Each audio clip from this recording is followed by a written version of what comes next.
Welcome to another episode of the brand called You, a podcast and podcast show that brings you leadership lessons, knowledge, experience, and wisdom from thousands of successful individuals from around the world. I'm your host, Ashutosh Garg, and today I'm privileged to welcome a well respected futurist and an author from the US, but talking to us today from Prague, Mr. Richard Yonck. Richard, welcome to the show. How do you do, Ashutosh? It's a pleasure to be here and really excited to be chatting with your listeners. Thank you. Richard is a futurist speaker and an author of a book titled Mindstock. He's the founder of Intelligent Future Consulting. So, Richard, while we're going to speak about your book, a few questions for you before we come to your book. You've been advising Fortune 500 companies and global institutions for decades.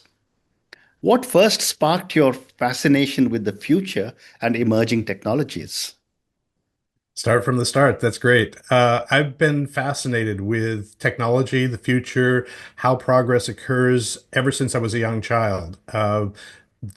Just looking at and studying the different inventors, reading their biographies, understanding kind of the nature of progress was just all very fascinating to me. So it infused a lot of my future interests and focus through the years, through my Hmm. careers. Hmm. You've written best-selling nonfiction on AI and human emotions before turning to fiction. What personal or professional moment convinced you that your next story needed to be told as a novel? Great question. I've written a couple of books about the future of artificial intelligence that are nonfiction, Art of the Machine and Future Minds, both dealing with the nature of intelligence, not just artificial, but human as well. Hmm. And in the course of doing this, one of the things that I do is explore scenarios, Hmm. explore fictional implications of how the world might be changed because of different advances in technology. Hmm. That said, you can only go so far. Hmm. When you're talking about nonfiction, when you're advising clients, you are limited to trying to work with what is realistic and valuable to them. You're Right. not going a little wild. For those of your listeners who read science fiction, you know that it certainly reaches out beyond what is our normal world typically. Hmm. And the opportunity to expand on this is both a fun opportunity, but also a chance to explore and build worlds and characters that extend beyond what I can do at a professional level. Hmm. Great response. And as someone who has spent 30 years studying emerging systems, what do you see as your biggest evolution from your early career to the Richard Yonk of today? The Richard Yonck of today. For me, I would probably say that it is a recognition of just how much future change and progress impact individuals' lives, real Hmm. people's lives. Back in the 80s and 90s, I was front and center witness to the different transformations that were occurring because of the digital convergence Hmm. occurring between different media and computing. And this rapidly changed a lot of fields, particularly media and at the time video, music as well, of course. Hmm. And I saw lots of new opportunities and changes, but I also saw people's businesses wiped out Hmm. because they didn't adapt to the change quickly enough because various financial investments were no longer of value because technology had surpassed what they'd invested in so Hmm. rapidly that they were stuck. It's just having this understanding and recognition that the future is a wonderful place full of hope, but it also brings changes that can be devastating as well. So it's important to be able to look ahead and plan ahead in respect to this. Well said. Let's come to your book now, Richard, Mindstock. Mindstock is set in a world recovering from a catastrophic cyber attack. What real trends or vulnerabilities inspired this scenario? Well, futurists and cybersecurity experts have been worried, concerned terrified of such an event for decades. The possibility as our world becomes more and more dependent on the different aspects of our digital age, the internet, how we're all interconnected, the ways that the cloud provides so many services in our world now. The more entrenched this becomes, the more vulnerable we are Yeah. to uh, such a catastrophic event. And there's a Mm. range of reasons why this could potentially occur. Yeah. And I thought that this was a good starting point for the story in relation to some of the other themes that I was developing. Amazing. Your tagline also says the truth always lies. What core idea or insight does this phrase capture about the world you have created? Sure. Well, in the case of this book and in the case of our current world, many people are talking about in terms of us living currently in a post-truth age. The idea that because of a range of forms of misinformation, deep fakes, and so forth, that the truth is becoming more and more malleable, more and more uh, untrustworthy.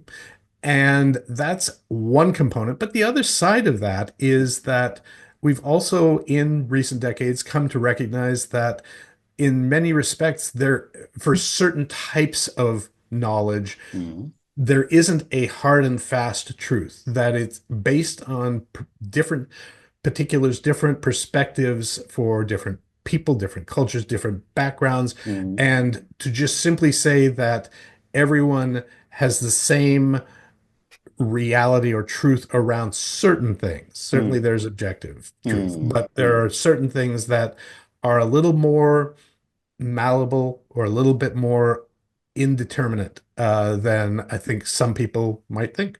Mm. I was reading some reviews about your book, and I was interested to see that some readers say Mindstock feels eerily plausible. Were any parts intentionally drawn from present day developments in AI, surveillance, or geopolitics? Sure. Um, it's always lovely to hear people think that, what you've written is plausible. Mm. In the case of this book, I was starting from some of my professional knowledge of Mm. where AI is, where it could go, how that extrapolates when you take it down certain paths, in this case, dramatic paths. And in terms of surveillance, we're living in a world that's becoming increasingly under surveillance. There are reasons for some of this. There are other aspects of this that are incredibly detrimental to personal liberty and so forth. In terms of geopolitics, I wasn't specifically targeting anything or anyone. It's simply the book started, I've been writing it for a few years.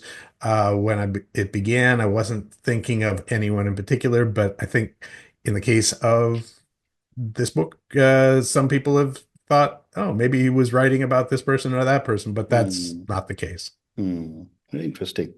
How did your background in forecasting and trend analysis guide the technological landscape you have built for the year 2030? The book is set in three different time periods: Yeah, 2030, 2058, and 2060. yeah. Most of it really taking place in the latter mid-century, Hmm. mid 21st century.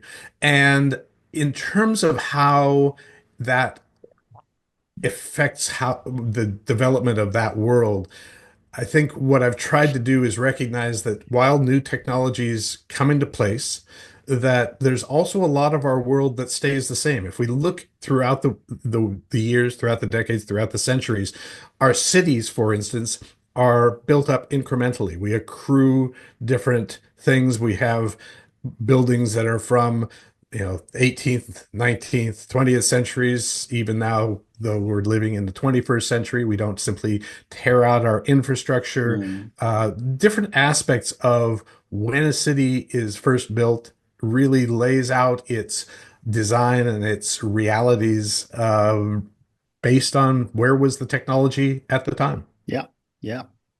Your novel combines Automation, surveillance, and enforced conformity. How close do you think our world is to this kind of reality? And give me an example if you can. Hmm. Uh, Give me those three again. Conformity. Automation, Um, surveillance, and mm, enforced conformity. sure. Well, automation is increasingly becoming a major part of our world. Correct. We've been seeing this developing through uh, the decades and becoming increasingly concerned. In the past Mm, decade or two, the world has becoming, increasingly worried about where are the jobs going to go yeah. if AI is as capable as some people would have us believe. Mm, Um, and surveillance is certainly here everywhere in differing degrees. The conformity aspect is a function of really when we when we are living our lives, we tend to be willing to look away mm, from certain things that might be a little inconvenient, might be uh, against our ordinary beliefs in what is right and wrong, mhm, because it's happening to other people. It's an aspect of human nature, and unfortunately we can tend to fall into these traps, into these habits a little too easily at times mm, when the world is maybe uncertain and and is changing too rapidly. mm. Well said. What do your characters teach us about agency in a world Hmm. dominated by powerful systems, technological or political? Well, this is a theme that runs throughout the entire series. Yeah. Mindstock is the first book in a series of four. Mm, The second book is currently being written, and the aspect of personal agency uh, it runs throughout because, in many respects, some aspects of what we're developing with artificial intelligence, algorithmic influence, are impacting our personal agency, our ability to not just make decisions, but to mm, know if they are even our decisions in the first place. mm, mm. What societal blind spots or behaviors seen today do you want to magnify through this fictional world? Oh man. Um, I think that for me, this is a world I'm trying to explore within a pretty broad range of what could happen technologically. In terms of blind spots, I think for me, the biggest issue is when we develop technologies, it's really important to recognize that they aren't simply there to perform the role that we think they're going to perform, that they will Mm, be applied, misused, reappropriated, off-branded to do things that are maybe not what we originally intended. And that mm, this is a really important factor to get right early on, because if we don't put on various safeguards, guardrails, anticipate different types of potential future harm, we're opening a door to some pretty sure, unpleasant things. sure. A few minutes back, you were telling me about Mindstock being one of set of four books that you are planning to write. And you also were telling me that Mindstock is in the second half of the 21st century. Where do you see the other three books taking us into the 22nd century? The fourth book could well. The second and third are in the latter half of the 21st century. They're not, uh, I'm not looking for them to be vastly, further ahead in terms of time. I'd like to maintain certain characters Mm, without having to get into adding longevity considerations in all of this. So we're going to see. But yeah, the fourth book is probably going to be pushing it out to the wow. into the next century. Wow. Your book deals with truth, illusion, and perception. What psychological questions were you hoping your readers will grapple with? Well, as I say, I think one is that truth is not as fixed as set in all respects as um, some people like to think. Hmm. Perception is something that is, I think, really important because our attention is something that is continually being drawn, assaulted, focused on by a range of different developments in our current world. We're seeing different aspects of social media, different aspects of uh, even gaming, other forms of interaction that are drawing our attention at a level that is becoming detrimental to Mm, our own personal health, our own personal uh, value. mm, Our attention is one of the most important things that we have. And when we give it away so readily for hours at a time each day on things mm, that really are just trying to sell us things, we really mm. want to question our perceptions around that. Amazing. How do you see the tension between human free will and algorithmic influence playing out in the world you have created? Sure. Influence is something I've talked about for years Yeah. and is something that is incrementally becoming more and more prevalent. We're not going to Mm, get away from it. It's part of the nature of the interaction that mm, occurs between ourselves and our increasingly intelligent mhm, technologies and world. That said, there are ways that we can make it not so potentially detrimental to ourselves, our society, and so forth. If we simply say, well, that's just how it is, we're probably going to get what we deserve. We have to mm, actually say, this isn't right. This is a level of manipulation that is mm, both against human values, but also, personal liberty and agency. mm. I have time for two more questions for you, Richard. How did you balance scientific accuracy with storytelling so that the novel remains gripping without becoming overly technical?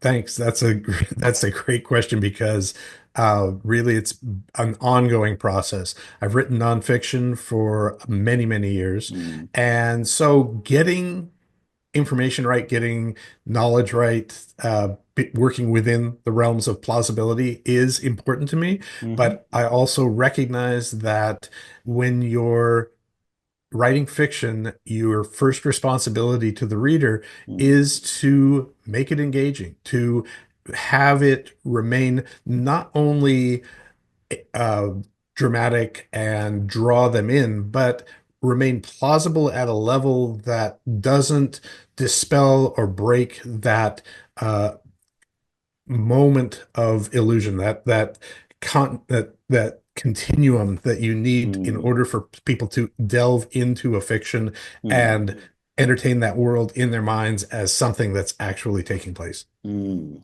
Well said. And my last question for you, Richard. What do you hope readers carry with them after finishing reading Mindstock about technology, society, or simply about being human in the future? I think that in Mindstock and really in most of my work, one of the things that is really important to me is that people recognize and remember that Mm, the future is about potential, is about hope, is about what we as a species can do. Excuse me, we have built a globe spanning civilization in the matter of 10,000 years. mm, And in doing so, uh, we've not just transformed the world, we've transformed ourselves. mm, There's a lot of good and bad that comes out of that. Change and the future are, in many respects, scary mm, for people. But at the same time, this is how the world gets better. It's how the world mm, changes, it's how we develop. mm, That said, we can't ignore the fact that when we're developing the future, when we're building the world, that we have to actively be involved in the process, actively involved in helping make those decisions, mm, regardless of where we are in the whole scheme of whatever is being done, so that we have some agency, Hmm. some influence on how our future develops, not just for ourselves, but for future generations and for our entire world. Wow. And on that note, Richard, I just want to say what an amazing, fascinating conversation this has been for me, and I'm sure for my viewers and listeners. Thank you for Likewise. telling me about your own journey. Thank you for speaking to me about Mindstock. I mean, you know, I spent 8 years working in aerospace, and I know what is happening in the interstellar world, and I follow that very, very carefully. And when you combine that with your incredible knowledge of being a futurist, the world definitely seems brighter with all the technology and all the amazing things that are likely to come. Thank you for speaking to me. Thank you for telling me about your next three books that are likely to come, and all the very best. Thank you so much, Ashutosh. It's been a real pleasure. Thank you for listening to the Brand Called You videocast and podcast, a platform that brings you knowledge, experience, and wisdom of hundreds of successful individuals from around the world. Do visit our website www.tbcy.in to watch and listen to the stories of many more individuals. You can also follow us on YouTube, Facebook, Instagram, and Twitter. Just search for the Brand Called You.